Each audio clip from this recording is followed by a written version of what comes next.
In 1872, in the town of Vallerkotla, the British military tied dozens of rebel Sikh farmers to the mouths of cannons and just literally blew them apart. Yeah, a horrific visual. Right, but here's the really wild part. This was not the famous Revolt of 1857. I mean, this was a supposedly minor peasant uprising happening years later. Exactly. So today, for our deep dive, we are looking at the tectonic plates of Indian history. We are mapping the Revolt of 1857, those crucial localized foreshocks that came before it, and the massive legislative aftermath. And we're doing this with a very specific mission for you, the listener. If you are prepping for your UPSC exams, you know how dense the spectrum of modern history or, the civil's daily materials can get. Oh, totally overwhelming. Right. Time is your most valuable asset. So we're stripping away the fluff. We're focusing purely on the high-yield data, the specific centers, the leaders, the British suppression, and the post-1857 changes. Plus, just to honor our strict deduplication rule, we are entirely skipping the detailed economic drain theory and the land revenue systems. Yeah, we've done deep dives on those before. No need to rehash it. Exactly. If we need economics today, it gets one line max. Instead, we are focused on the political, military, and socio-religious sparks. Because, I mean, think of 1857 like a magnitude 8.0 earthquake. It doesn't just happen overnight. Right. You have a century of the East India Company's aggressive expansion grinding against Indian society. It produces decades of localized foreshocks. I love that earthquake analogy, actually, because those foreshocks were intense, but they were isolated. When you dig into the pre-1857 uprisings, you are basically looking at three distinct clusters, right? Civil, tribal, and peasant. Yep. And it is so crucial to know why they happened. They weren't random riots. They were visceral reactions to the British dismantling traditional ways of life. So let's unpack this, starting with the first cluster, the civil uprisings. Yeah. Chronologically, you have the Sannyasi Fakir rebellion in Bengal. That ran from, 1763 all the way to 1800. Yeah, really long stretch. And the trigger is basically economic curbs blocking wandering ascetics from collecting traditional alms, right? Plus the devastating 1770 Bengal famine. So you get this bizarre, desperate coalition of ascetics, displaced peasants, and disbanded soldiers. And then, if you shift down south to Tamil Nadu, you get the Palagar revolts from 1795 to 1805, led by Kadaboman Nayakan. The British essentially came in and abolished their traditional Kaval policing system. Right. They fired the local watch and ward guys and just demanded cash tributes instead. Exactly. It's an alien authority overriding deep cultural systems. Which leads us directly into the second cluster, the tribal uprisings. Oh, these are historically massive. They really are. The one you absolutely must know for the exam is the Santhal Rebellion, or the Hool, in the Rajmahal Hills around 1855 to 1856, led by the brothers Asidu and Kanu. And this was a huge pushback against the Dikas, right? The outsiders. Yes, specifically the exploitative moneylenders backed by the British legal system. The Santhals were being legally robbed of their ancestral lands. You see that exact same mechanism earlier, too, with the coal mutiny in 1831 in Chotanagpur, led by Buddha Bhagat. Same story, outsiders moving in, land alienation, forcing coals into bonded labor. Right. Desperate attempts to purge the land of that new economic reality. Which brings us to the third cluster, the peasant uprisings. Okay, so for peasants, let's look at the Pagal Panthi movement in Bengal, led by Karam Shah and Tipu Shah. A very fierce pushback. Yeah, landless peasants fighting excessive revenue demands. But they were mostly fighting the oppressive zamindars who used British demands as an excuse to crush them. And we also have to highlight the Kuka movement in Punjab, led by Guru Ram Singh. It started as religious reform within Sikhism, but mutated against British control. Because of the cow slaughterhouses, right? Yeah. The British protected them, which deeply offended local sentiments. Precisely. Now here is the first major UPSC trap, and it's a big one. What's fascinating here is how easily these blur together in a multiple-choice panic. Oh, for sure. You see rebellion and just lump them all into one bucket. Exactly. Do not mix up the categories. You have to remember, Pagal Panthi is strictly peasant, Santhal is strictly tribal. Got it.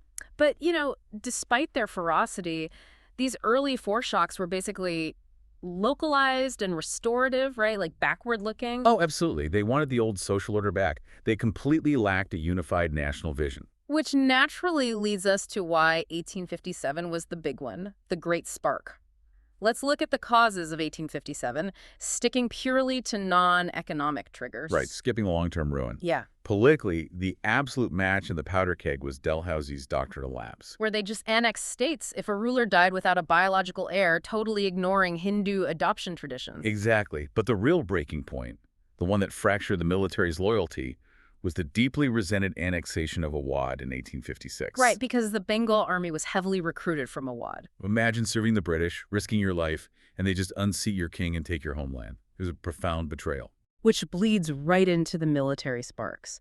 In 1856, you get the General Service Enlistment Act, mandating overseas posting, which, for a high-caste Hindu sepoy, meant crossing the Kalapani, the Blackwater. Which meant losing your caste entirely. Social death. Exactly. And then, of course, the infamous Enfield rifle cartridges. The ultimate cultural blunder. To load the rifle, you had to bite the greased cartridge paper, which was widely reported to be greased with cow and pig fat. Sacred to Hindus, taboo for Muslims, it gave both groups a unified existential reason to push back. And this confirmed all their deep fears about forced conversion, right? Especially with the Religious Disabilities Act of 1856, which let Christian converts inherit ancestral property. Yeah, it just looked like a coordinated attack on their religion. So the tension snaps. Here's where it gets really interesting. We're moving to the core section, the events. We are mapping the 6 centers of the revolt chronologically. For every single center, you must memorize the Indian leader, the British officer, and the outcome. No exceptions. Let's do it. Number 1, Meerut, May 10th, 1857. The 3rd Native Cavalry refuses the cartridges, mutinies, kills their officers, and marches to Delhi. Which brings us to Center 2, Delhi.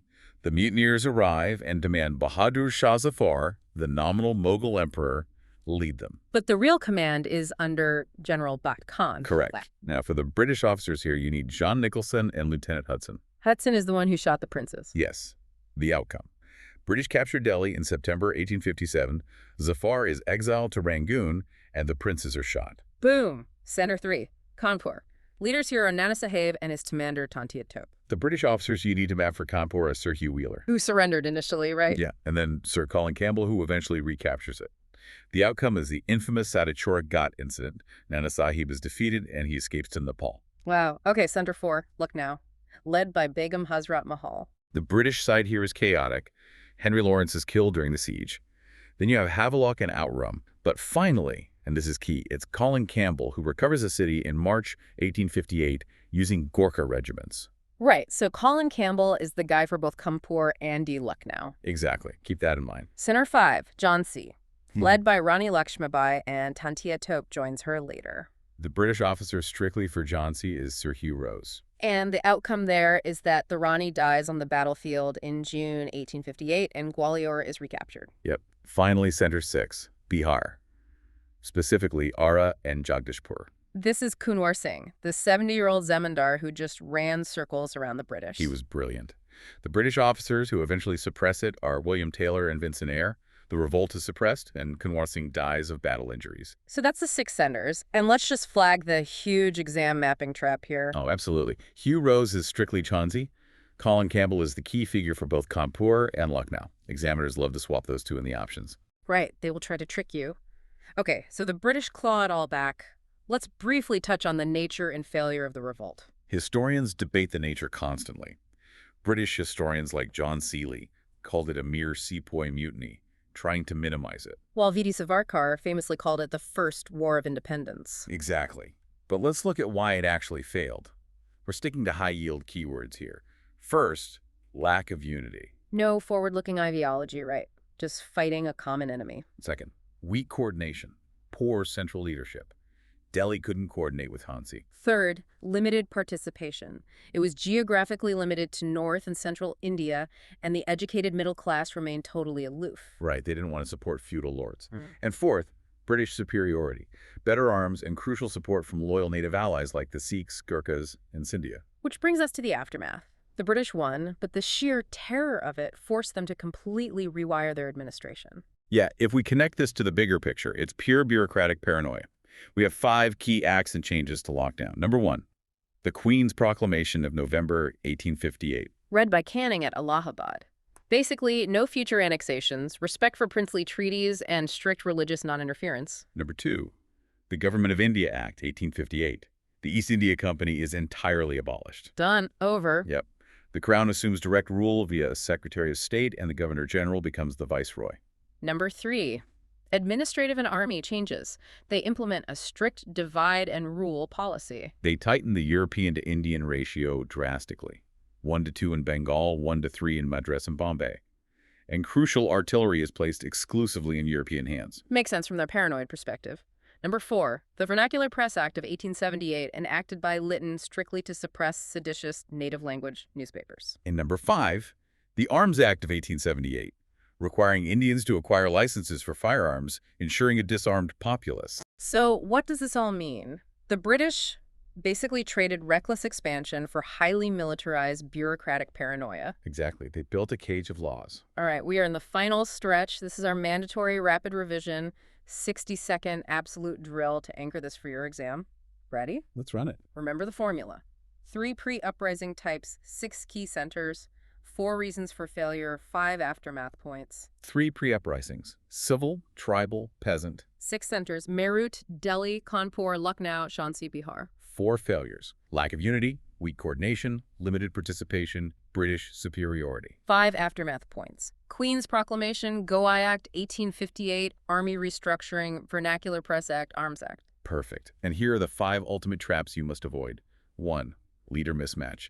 Do not put Nana Sahib in Bihar. Right, Kunwar Singh is Bihar. 2. Officer confusion. Swapping Hugh Rose, who is Jhansi, with Colin Campbell, who is Kanpur and Lucknow. 3. Uprising type confusion. Calling Santhal a peasant revolt when it's strictly tribal. 4. Act purpose confusion. Don't mix up the 1858 Gowai Act with the 1856 Religious Disabilities Act. And trap 5.